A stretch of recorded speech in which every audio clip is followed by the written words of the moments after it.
Guys, tapos na kami maligo sa Balan. Punta naman kami guys dun sa taas.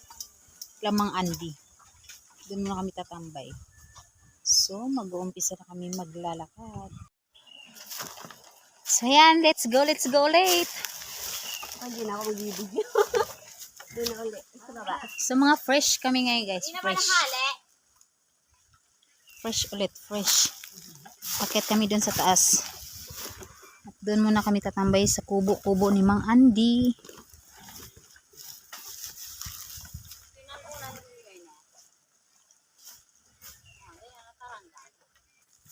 So maglalakbay na kami guys. Lakbay.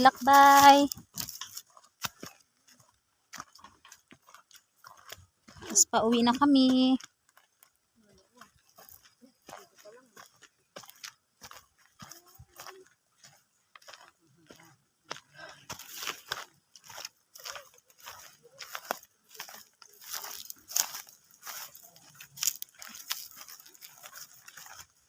May attitude yung babae ah. Sarap sungal na rin ah. Hindi nang bugyang ano. Doon. Lagi sa rin siya. Bad trip atasan. Asawa niya siguro yun.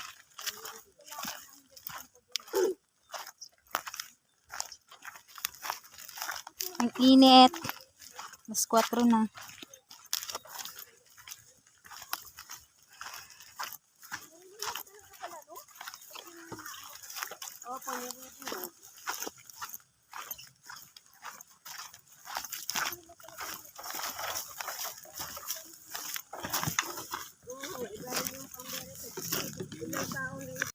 Oo, nakakapagod pagdating sa bahay.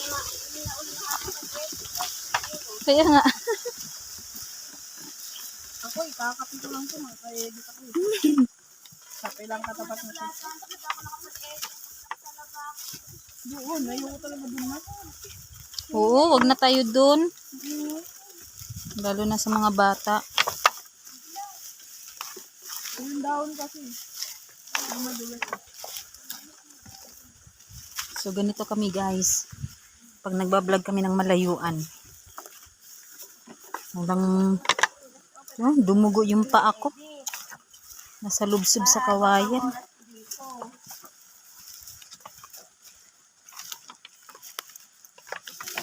Pero kahit okay lang pagod.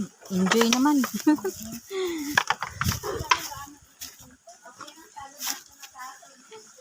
Oo, kaya kayo mga subscribers ha. Suportahan kami, huwag magsasawa. Ay.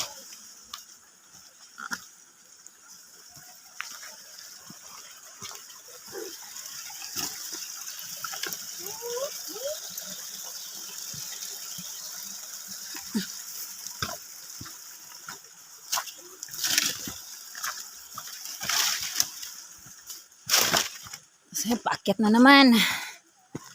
Akyat lang ng akyat. Guys, oh, dati maganda yung ilog na yan. Hanggang dun yan, oh. Daming naliligo pa nga dito dati. Hindi na kasabit mo sa kamay ko. Wala. Parang nakaamoy ako ng amoy sirip. Ano yun? Siguro nasagi yun. Ay.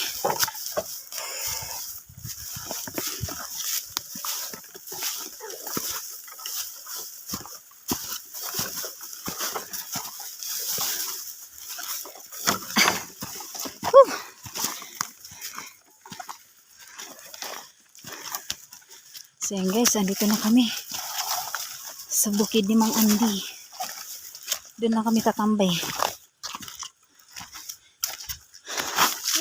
sa kubo-kubo.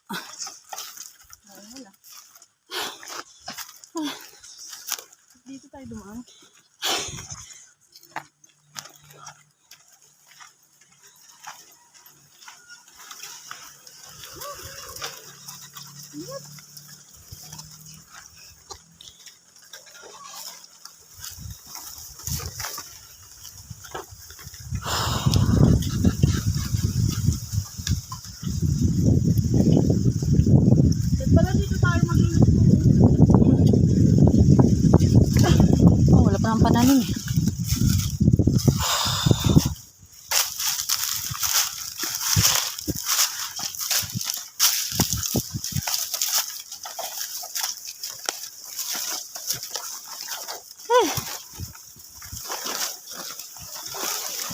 Hindi pwede dito yung may mga hika.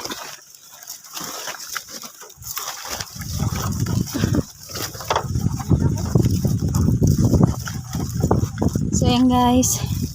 Andito na tayo guys. Sa kubo. Ano yung mga andi? Pahinga muna. Bakit kaya? Hanggang dito lang. Salamat. Salamat everyone. Bye bye.